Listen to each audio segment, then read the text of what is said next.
I published a post on LinkedIn that basically said the best leaders are rebel-spectful. That is rebellious and respectful. Oh, I like that. Yes, but then it said a rebel-spectful is a rebel with cause. It is someone capable of challenging the status quo, defying prevailing culture and practices, and even questioning the ideas put forth by senior management.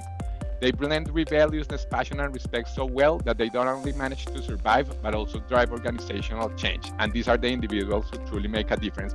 And that post went mega viral, Chris. And one of the comments in the post said, wow, this is an amazing concept. It should be the subject of a book.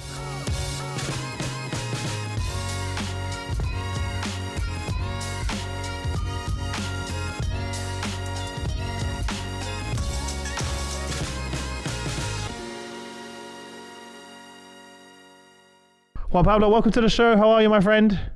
Hello, Chris. Super happy to be here with you. Thanks a lot for the invitation. Listen, I know we said it off air, but you've got the coolest name ever. I feel like I could never have that name because otherwise I can't be as cool as you. You know. No, and you work for one of the coolest companies. That I feel like that I will not fight. And it's very well known in the UK, in Ireland. I was given a fact the other day that Fyffes in Ireland has the same level of knowledge or very similar to Coca-Cola. So it's a very everyone knows the brand. I mean, exactly. It's interesting because children probably, like, especially my daughter grows up, you know, she probably knows the logo and the name, right? Like even from when you're a kid. Cool. How does that feel when you speak to people? I was in a plane the other day and a lady from the UK, she asked me, and because from where I come from, Fyffes is not such a well-known brand. I said, no, I work for this company called Fyffes. And she said, you are taking me to my childhood, the Fyffes bananas. I ate them when I was a kid. I gave it to my kids. And now that I am old, I only eat Fyffes bananas. So yeah, that feels cool. How just remind the audience, how old is the company? So the company is around 130 years old. Wow. And it's actually originally from the UK. Then it was based in Ireland, and we have a very strong connection with Ireland as well. So very much into your side of the world coming. I had no idea of that. So this is originally from the UK, the founders. Originally from so our founder, who was Edward Fyffes, and I hope I don't get any of the facts wrong. He was from the UK. Wow, I had no idea. Like I just as well. And how long have you been with the company now? So I've been with the company almost 2 years. I started from Colombia, and then I moved to Switzerland, and it's been 1.5 years since I've been based in Versoix, very near Geneva. Nice. Why the location move? So our head office and management office, our CEO and the C-level, we are all located here in Switzerland. What a good choice. Yeah. They're like, where should we go? You can imagine how different it's coming from Bogota to Geneva, from Colombia to Switzerland, as different as it gets in so many aspects. I can imagine the weather must have been a shock. It is. Yeah, it is. It is a first shock. But because I worked before in 3M, and I had to travel a lot to Minnesota. Oh, okay. You're used to the cold. Extremely cold. I can imagine. Then when the winter was coming, first I already had all the outfits because again I traveled very frequently to Minnesota, and then because I had been exposed to -15, -20. You know what, 0, 1, that's fairly manageable, right? You're ready. You came prepared. Exactly. Tell everyone a little bit about your background. Did you choose HR? Did it choose you along the way? So HR definitely chose me along the way, and I fell here by accident. One day I was in university and I found a friend. It was a Friday. It was sunny. I told my friend, hey, should we grab a beer? And he said, no, I'm going to this talk from the people from Coca-Cola. And I'm like, what are you talking about? Yeah, there's this very cool event that the university is sponsoring. And I really didn't want to go. I wanted to go and have a beer, period. But he convinced me, and I went, and I said, okay, his dream was to work in Coca-Cola. I was there. I didn't have anyone to be with before my next class started. So I heard the company talk. And then they asked for some data, like, hey, put your name, contact information, etc. But then I had to leave for my class, and I said, my friend, can you please give this for me? But, I was not expecting anything. Long story short, he never got called. It was his dream, not mine. I got called. I got a job and I worked there for 10 years. When I arrived to Coca-Cola and I do all the psychometrics and the talent acquisition interviews and everything, they tell me, Juan Pablo, you did fantastic. We're super happy with you. The next interview is with Alberto Ramirez. He would be your boss. He's the head of labor relations in human resources. And I was like, labor what? Human what? There must be a mistake. So I have to start saying that I was going to law school, and I said I'm coming here for an internship on law, right? I think there's a mistake. No, no, no, no, no. We want you in human resources, and I fall there, and again, it's been almost 20 years, actually more than 20 years now from that day. So certainly an Wow. accident. The funny story is that my friend then, when I was there, because he still wanted to go to Coca-Cola, he said, now that you're there, can you please take my CV? I did so. He went for an interview for an HR position. He had to fill in a document where he said, where was he applying to? And instead of saying human resources, he put human rights. Of course, he didn't get the job. Fast forward 20 years, he's a human rights advocate. He's the UNESCO director No for way. Mexico, so he's done a career in the United Nations. It's That's an amazing crazy story. string of coincidences. Yeah, he never knew when he wrote it down. How crazy is Exactly. that one, like, you could look at it as a mistake at the time, but then now he maybe found his true calling by accident along the way. That's so... Imagine the amount of people that just accidentally wrote the wrong thing and probably have no idea, right? Like, no one ever told them that was the case. I'm not a planner, so actually I know what I like, but I love life to take me through different paths, right? I never imagined I would be here in Switzerland talking to you if you asked me as soon as 3 years ago, right? Yeah, and the next chapter, you just wrote a book, right? Yeah, exactly. So I wrote a book a couple of years ago. It went out, the Spanish edition. It was published by Editorial Planeta, which is a Spaniard company. It's the largest publisher in Spanish. And the new cool thing is I've done the translation to English, and that's what's coming out right now. The book is called Respectful Rebels. So it's all around how can you lead with all the rebelliousness, challenging the status quo, and simultaneously do it in a respectful manner, building bridges, building human relations. Yeah. When I know you spoke to my co-founder Shane about this before we spoke, and when he told me about the book, I was really excited to talk to you because Cool. like one of my purpose statement is to be the unbreakable artist that dances you to life. And part of what that means, there's many meanings to why it's worded that way. It's romantic. It sounds romantic. Yeah, an unbreakable artist was always around, like even as a child, my friends and family would always be like, Chris, you're always trying to challenge the status quo and like challenge the norms, because I hate the whole, oh, we do it this way just because that's the way we've always done it. That's unacceptable for me in everything, whether it's sports, whether it's business, whether, whatever it may be. So why this book, first and foremost? What was the inspiration behind it? Then we'll jump into some examples. Yeah, perfect. So first, I started writing since I was young. I wrote in the school newspaper, in the university newspaper. My grandfather, he wrote 3 books, so I like writing, right? And I had this idea. Then I started writing a lot around leadership, and I started in LinkedIn, and I publish very frequently. And I started creating a notion around leadership. And at some point I said, I really want to write a book to express these ideas, but I never knew what the umbrella was. And one day I published a post on LinkedIn that basically said the best leaders are rebel respectful. That is rebellious and Oh, I respectful. like that. Yes, I've already Googled it, and I have just Have you coined the term. trademarked that yet? Not yet. You Maybe I need to should. Maybe I trademark should. that. 5 patent offices, right? Shit. But then it said a rebel respectful is a rebel with cause. It is someone capable of challenging the status quo, defying prevailing culture and practices, and even questioning the ideas put forth by senior management. They blend rebelliousness, passion, and respect so well that they don't only manage to survive, but also drive organizational change. And these are the individuals who truly make a difference. And that post went mega viral, Chris.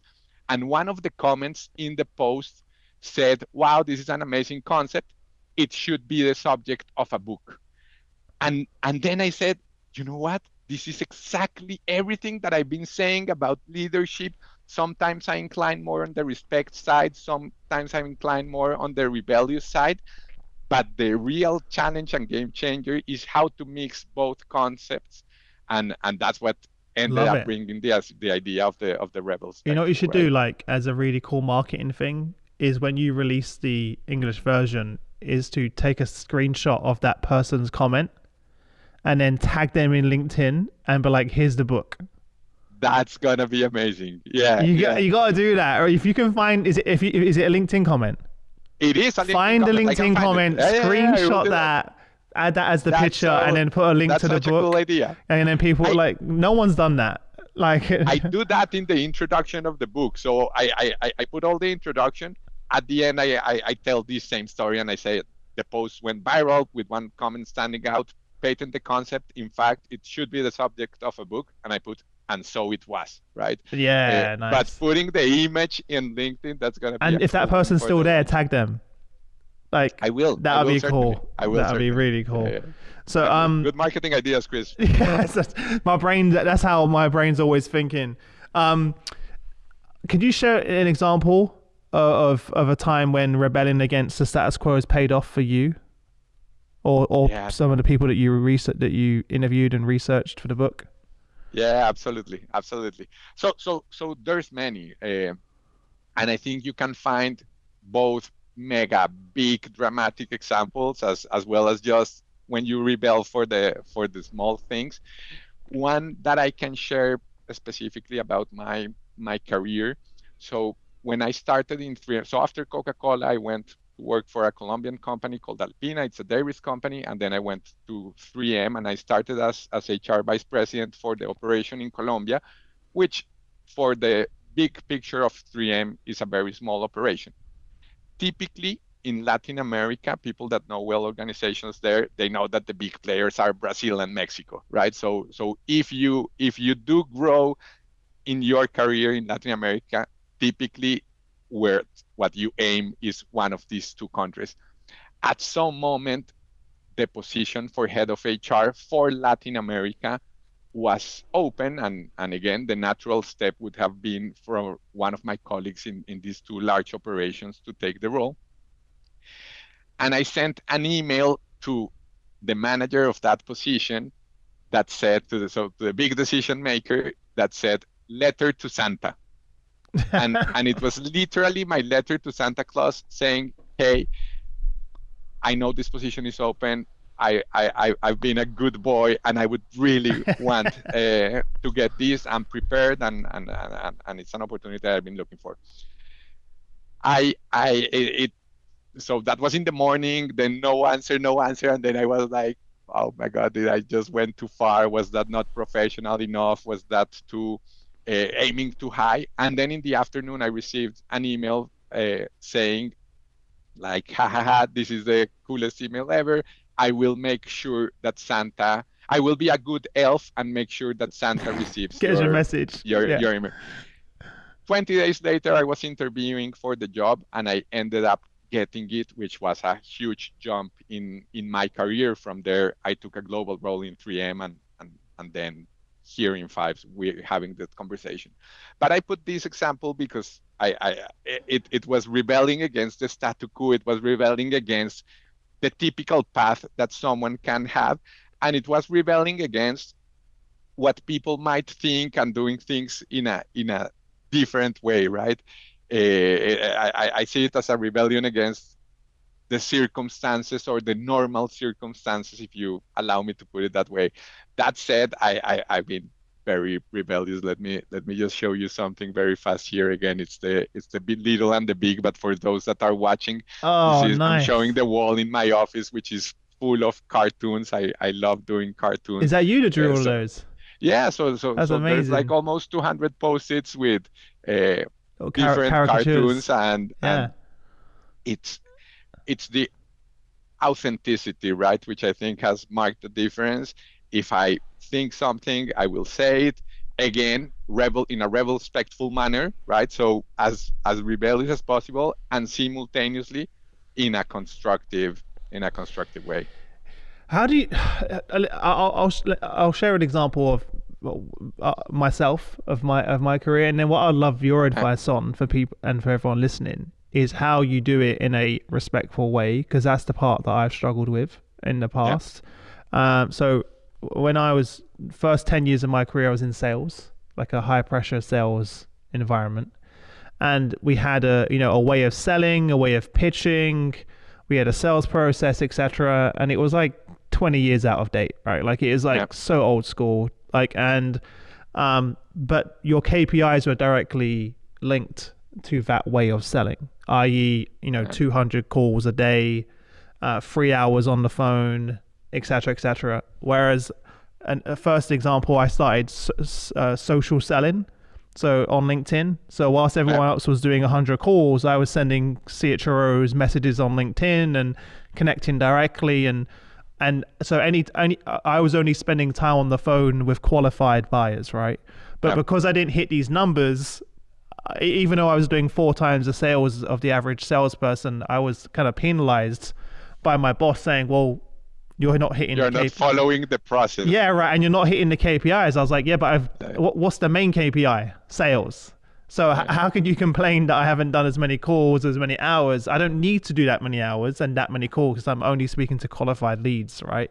And I remember getting in a lot of trouble in the business for that.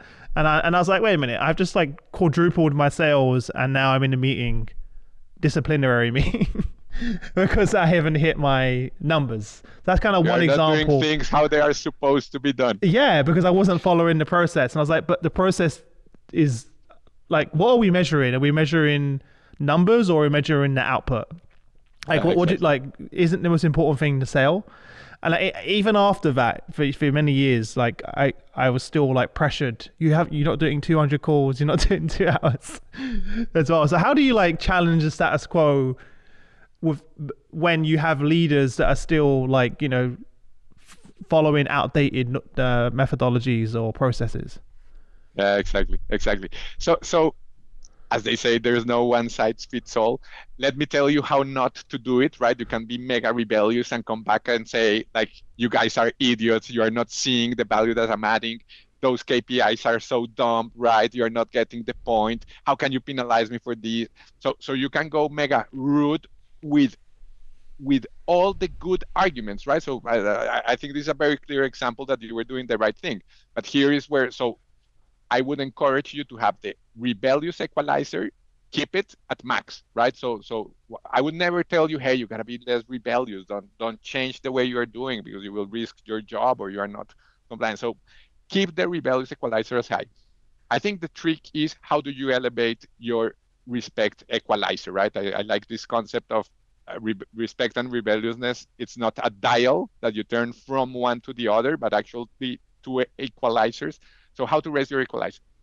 So there might be many approaches here, right? And I don't know your boss.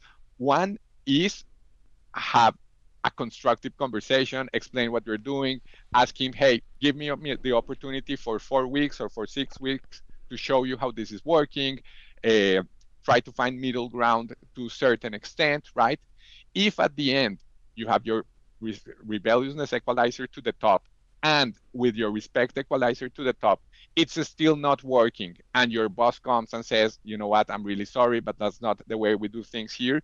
If with both equalizers to the top, you are not able to advance, show the way, help change how others are working, and even help challenge the culture and the norms so that the KPIs reflect better that breakthrough that we're having. And I know this is way easier said than done, but it's most likely not the place where you want to continue, right? Yeah. So it's probably time to revel in the sense of moving to a different place, which I assume is what you did. No, so what I did, you'll enjoy this. So it got to the point where I did have that conversation, and I was, you're too young, Chris. You don't get it. This is the way we do things. Exactly. So I did try having that conversation, but and I just kept doing it in secret because I wasn't gonna, that was like affecting my earnings because I get commission, right?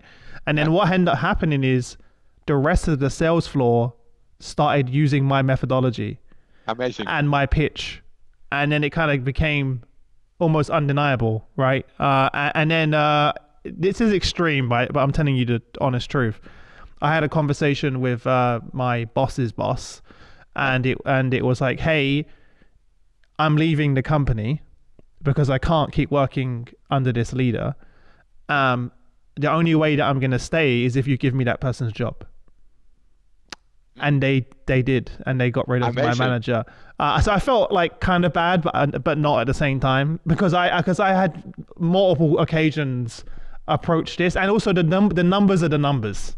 So like it became undeniable because the revenue is the revenue, right? And so I ended up taking that job, and that's the first time I became a manager. It was not the greatest way of getting a job.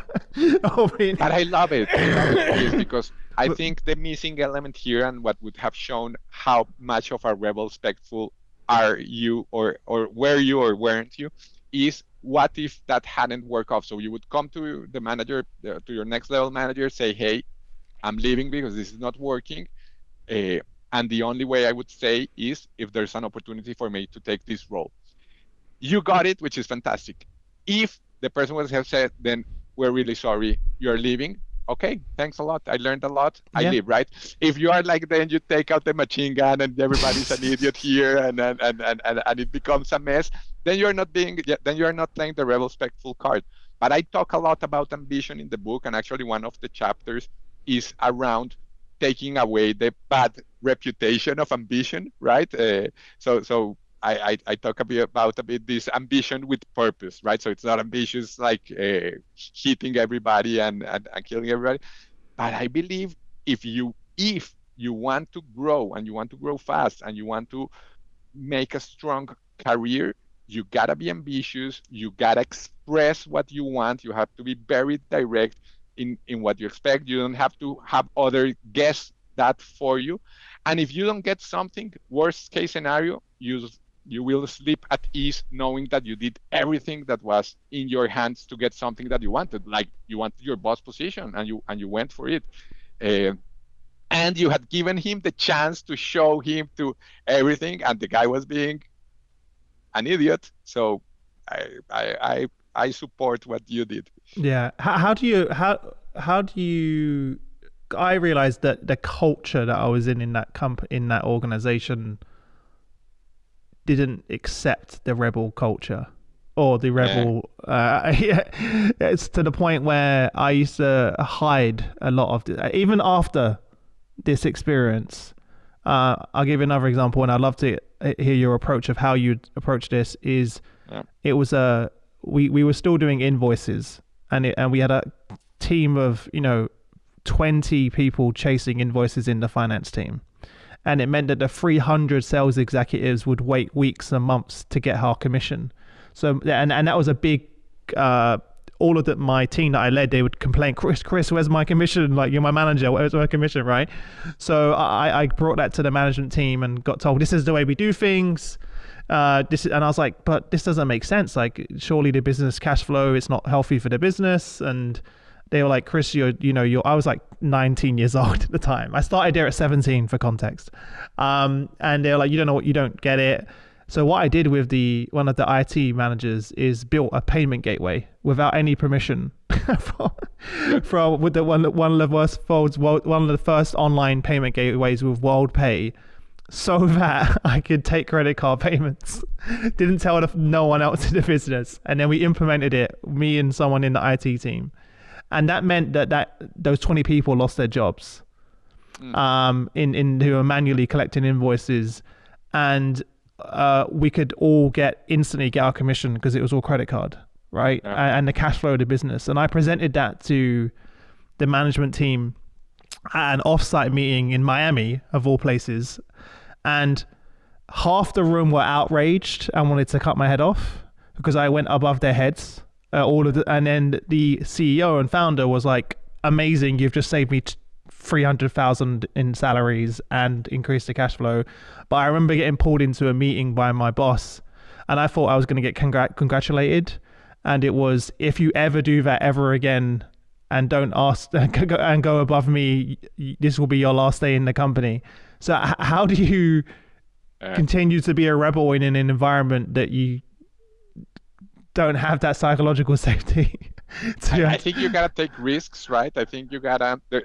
I think you have to. And I'm talking from privilege here, but try to have like these savings in the possibility that if you get fired or something, like don't try this at home, right? So you gotta check your own personal circumstances to see how much and how fast can you be that level of rebellious, being mindful of the potential outcomes.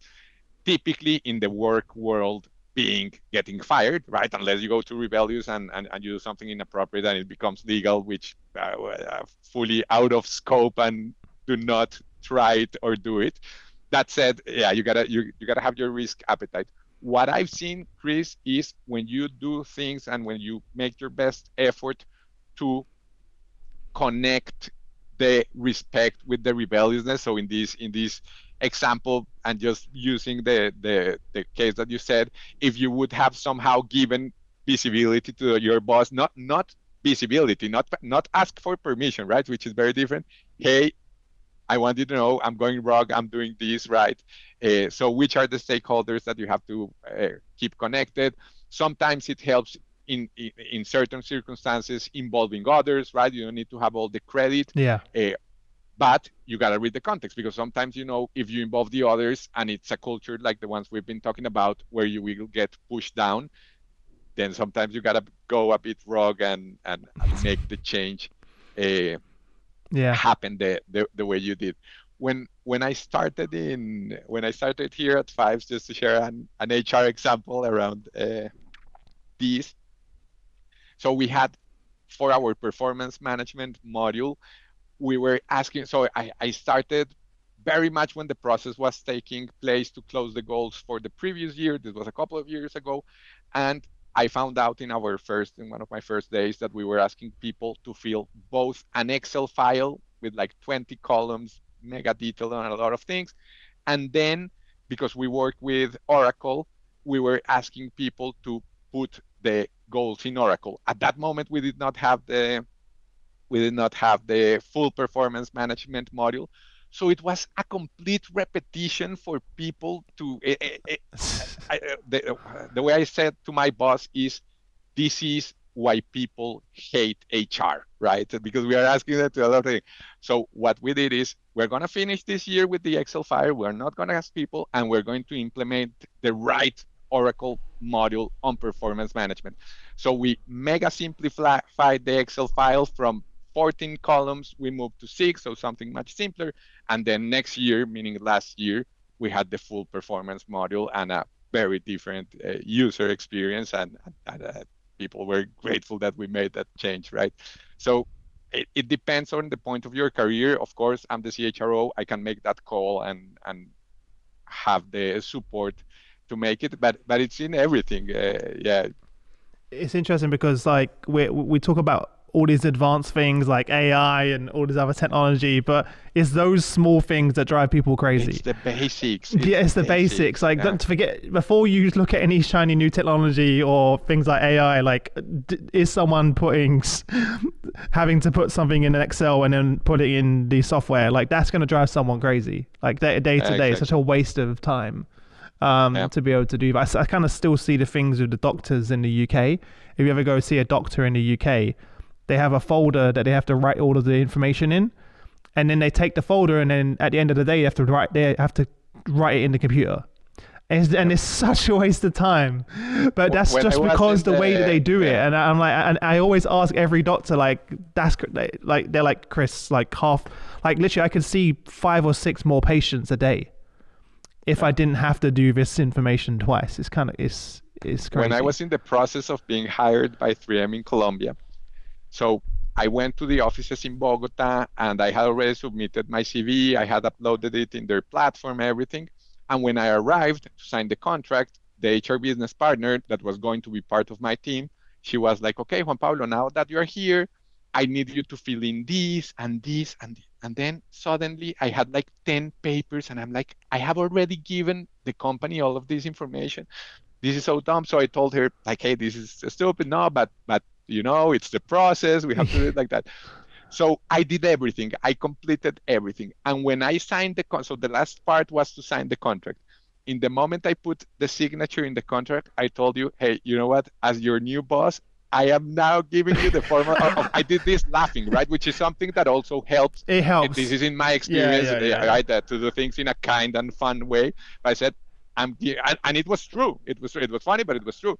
My first instruction as the head of HR here for the operation in Colombia is, we get rid of this template, of this template, of this template, of this template, right? And she was super happy. She was like, "Oh my God, she's been waiting for someone to say that." So much simpler, right? Yeah, and it's such an important first experience. Like I in previous companies, I had a similar process where whenever you had a new starter, like they shouldn't be spending the first few hours of their first day filling in forms. What a waste of a time. Like that person's first day should be getting to build relationships, getting to know the organization, asking questions, being in the moment, not sitting there half the morning filling in forms, which you already have given them that information during the process. Exactly. But even now, in this day and age, companies listening still have that process. You need to change that process. What advice would you give to HR leaders in terms of building their own resilience in their careers? Yeah, exactly. So I have a strong experience where I was hoping for a CHRO role that I didn't get, and I was called to the CEO office and told that someone that actually I had hired and that I had trained was now going to be my new boss. So I feel I have the experience to have an opinion on this. But more than resilience, Chris, I'm not a fan of the word, because resilience sounds like you didn't get something and you are able to come back to the place where you were before, or to the emotional place where you were before. I think you gotta be much more active than that, right? So coincidentally, yesterday I put a post on LinkedIn and I was talking about 5 elements that I think you can use to advance your career in an ethical way, or without going away from your values. And my advice came in 5 ways. The first one, stick your nose where no one has invited you to do so. So be curious, right? Get involved in things, even when they are not asking you to do so, or especially when you're not being asked to do so. Go out and eat the world. I always remember, I had this boss in Coca-Cola. I moved to Mexico in 2007. And this was a guy that was very tough. And one time he asked me to do something. And he said, like, Juan Pablo, I need you to do this, this, and this. I don't know exactly what it was, but I remember perfectly that I told him, you know what? I think this is very hard. And this guy was so mad. And he told me, Juan Pablo, when I ask you something, I expect you to go out and eat the world, take on the world, do everything that it's in your hands and possibilities to make things happen. If you do that and you cannot make it, come here. If I have to do a phone call, if we have to change the goal, if we have to do things differently, fully count on me. But I do not accept that I ask you something and that your first reaction is that it cannot be done or that it is too hard. So I got a lesson every time that I get asked for something, even if I have no clue how to do it. You will, unless it's something that it goes against my values, but you will probably hear me say, like, count on it or consider it done. And I think that level of accountability and security has helped me a lot in my career. Then make yourself the only one responsible for your career advancement. I think you gotta be a bit masochist, in the sense that when something happens, if you need the resilience to continue with the word, you can come back to be resilient just by saying, no, yeah, this was so unfair, but the world is unfair, and because they got someone else that was the favorite or whatever. I think you gotta be a masochist and rethink and replay things in your head, and what can you do to rebel from your circumstances to change the outcome and to learn from what happened and what do you need to do different, right? And at the end, I know a bit cliche, but I still believe it with my heart is cultivate gratitude, right? I do believe in planting karmic seeds, and when you do good things will happen to you. So more than resilience, again, Chris, I think it's about taking action into your own hands and taking matters into your hands. If that's staying where you are, fantastic. If that's being resilient in the sense of coming back where you are, but don't be afraid of challenging and rebelling, including rebelling from your circumstances, and look for different paths if you are not in the right culture, if you are not with the right bosses. Uh, so yeah, again, not a one size fits all, but I think it's more a life attitude. Don't let if you hit a wall, just don't be comfortable and say, okay, resilient. I've hit it, but I've breathed and I'm fine with that. I think resilience can sometimes give that image, and I feel strong that it shouldn't. If you hit the wall, go for another path, right? Find another door if necessary. I love that. Like a lot of what you described, you're really kind of taking back the power. Yeah, Like the exactly. fact that you didn't wait and you sent that email to get that job, you took action. And I think Yeah, so many people, I was like that for many years. You sort of waiting for someone to give you permission or waiting for someone to tap you on the shoulder for that next role. You kind of feel like, helpless. Not helpless, but, yeah, like you need to take the power back. The amount of times I have friends and family that say, like, I'm not happy with my job or I didn't get this job. I'm like, did you even put yourself forward for it? Right? Did you? yeah. You know what, Chris? My what I could even label as my most rebellious act in my life, and this is maybe gonna sound a bit juvenile, but so let me put a point and then I'll share the experience. I think there's a speeches like Steve Jobs' famous speech in Stanford that you connect the dots and this, right? So you can make a lot of things like things were meant to happen, or this is what life wanted, or for people that are more religious, this is what God wanted, right? uh, But I think those are all statements that take the power for you to make decisions and change the course of your destiny, if you allow me the pompous word here. When I was in university, I went to work for a summer in the US. So this was a work experience. You got a visa, and you work for 3 months. And I was going with some friends, and the plan was to work in an amusement park. It sounds super fun. A few days before going, they said, no, you know what? The amusement park is no longer taking people. You are going to Texas to a city called Corpus Christi to work as housekeepers in a hotel. And that changed absolutely everything. Imagine law students. And we were, but we said it's part of the experience. We were 5 friends.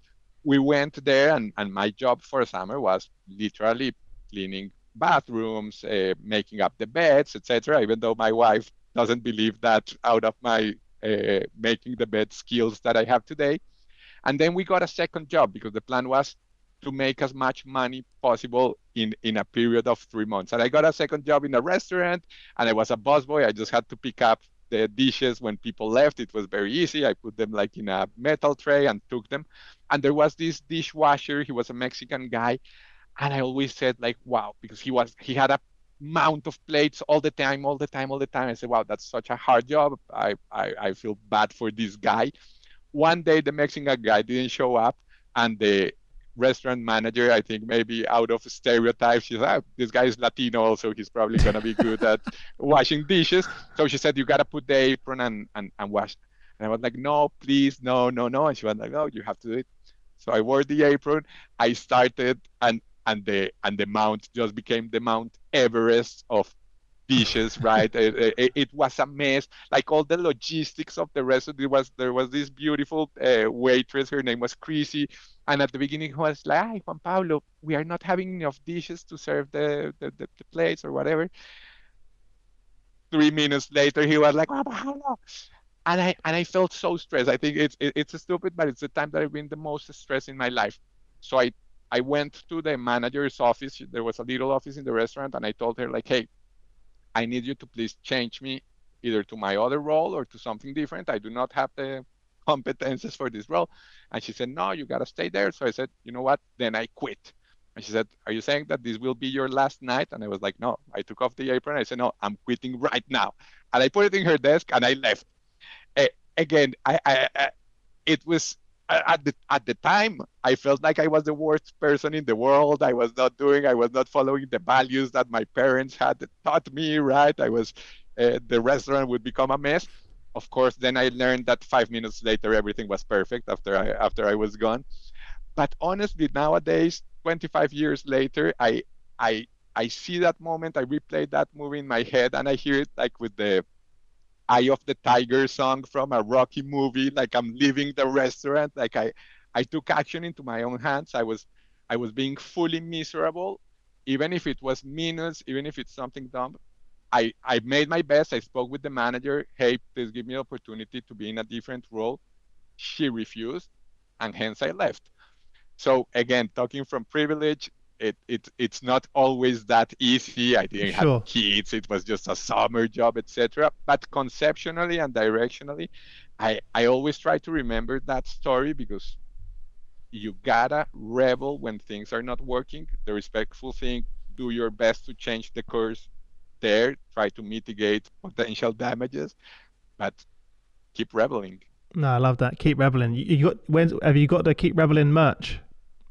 You need if you haven't, you need to. If you, I'm gonna be like those You guys that if go. you want to lose, if you want to You're lose an weight, but artist. I You've will be already got like, the if post-it you want to notes. rebel, ask me how. Yeah, you should make like rebel post-it notes where you write down your rebel moments Exactly, on the exactly.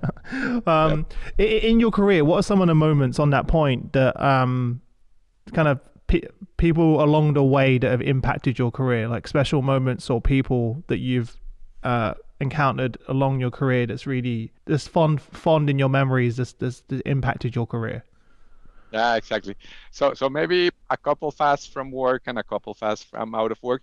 In work, my two first bosses. So the first boss that I ever got, this Alberto Ramirez that I mentioned at the beginning, the labor relations manager in human resources in the operation of Coca-Cola in Colombia.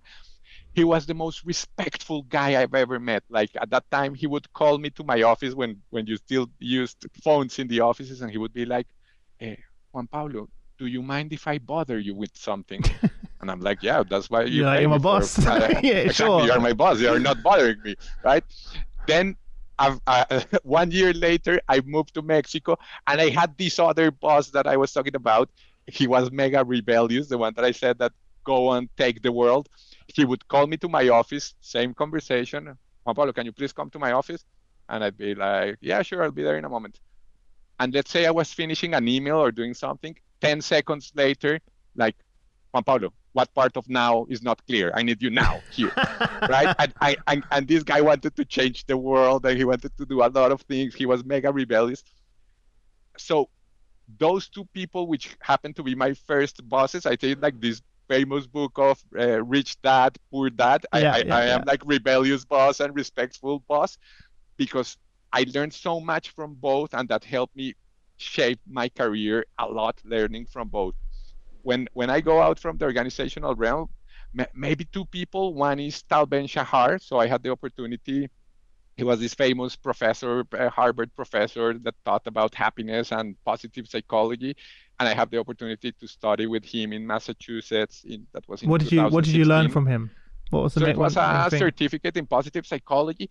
Now, it was funny because at the time I did that thinking like, hey, I am in HR, so let me get some tools that will be helpful for me to help others, right? But I think very arrogant, right? Like I'm okay, I'm HR, I know my things, but I will learn something to help others, and it ended up helping me a lot. I think it was what I take the most is to put it mega simple. It's around enjoying life, right? Embracing vulnerability, how to at the same time have fun now while you simultaneously are building a better future, right? Finding that mix that I got that from Tal very strongly.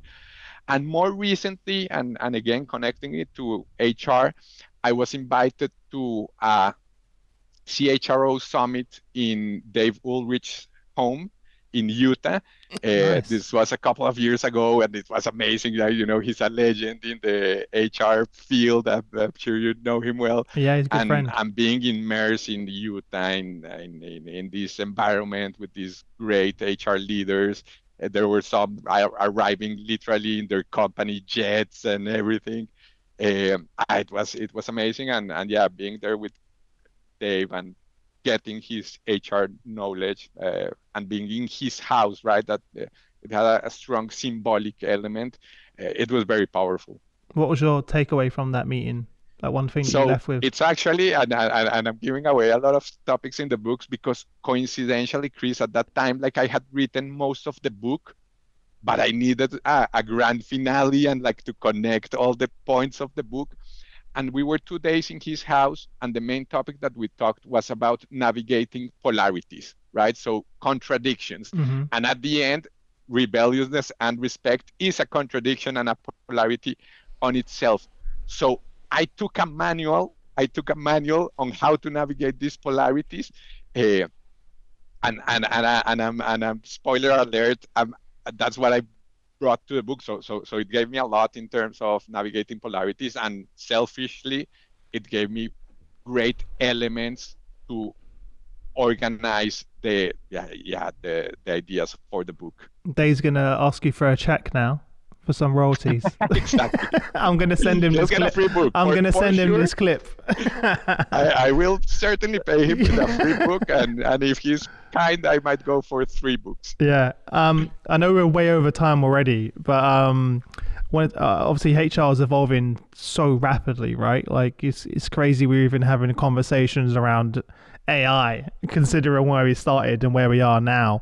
How are you personally keeping up with the latest trends and then applying that knowledge in the flow of work, Yeah. considering all of the disruption, change, and volatile world we live in? Yeah. So I think it's 2 ways. One, in a more academic fashion. We have our chief innovation officer here in Fyffes, and he's mega curious, and he's sending articles and topics and podcasts and everything. So I really try to pay attention to what he shares because it's really knowledgeable. So keeping good sources for a more academic way. I just read the book, The Coming Wave, right? So trying to be understand what's happening and what's not only what's happening but what's coming, so that again on the more intellectual side. On the more practical side, I'm all about using AI tools, right? So we are doing a pilot here with Copilot. I have my personal ChatGPT account, and I regularly pay my monthly $20, and I pay that very happy. And I'm using it a lot, right? Even for a lot of both personal and work things. So I think it's also about experimenting and keeping up to date. So I think again, academically and intellectually understanding the science and what's coming, and then do it yourself and practice it. Kind of going back to your point earlier, right, about staying curious. Yeah, That's kind exactly. of like one of the key things. Like if I think of the thousand CHROs I've interviewed and the ones that are very successful, it's the curiosity mindset. Yeah. For many, if you don't have that, you won't last very long.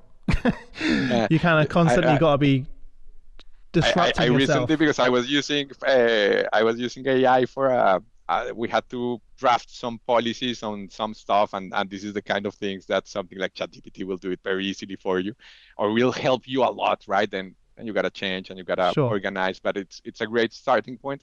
And I sent it to someone from my team, and I said like, hey, this is coming from Maya, and it was my AI assistant, and I thought I had coined an amazing term, like very respectful. Then I searched in Google for Maya, and there's a lot of things that ship has left long ago, and many people have already thought about it before. Yeah. Listen, before I let you go, where can people grab a copy of the book and Yeah, so it's gonna be. also follow you and connect with you? Thank you. So LinkedIn, Juan Pablo Velasquez. You can reach out. I appear as CHRO for Fyffes, so both my name or my role. I think it will be easy to get me. The English version of the book is available, hopefully when this chapter goes out, in Amazon.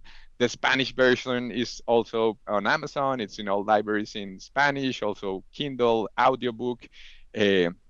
So just type in Google Respectful Rebels Juan Pablo Velasquez or Rebeldes y Respetuosos Juan Pablo Velasquez if you want the Spanish version, and I'm sure you'll find it.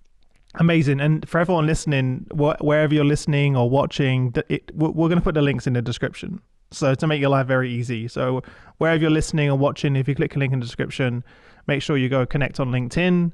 And you post quite often, right, on LinkedIn as well?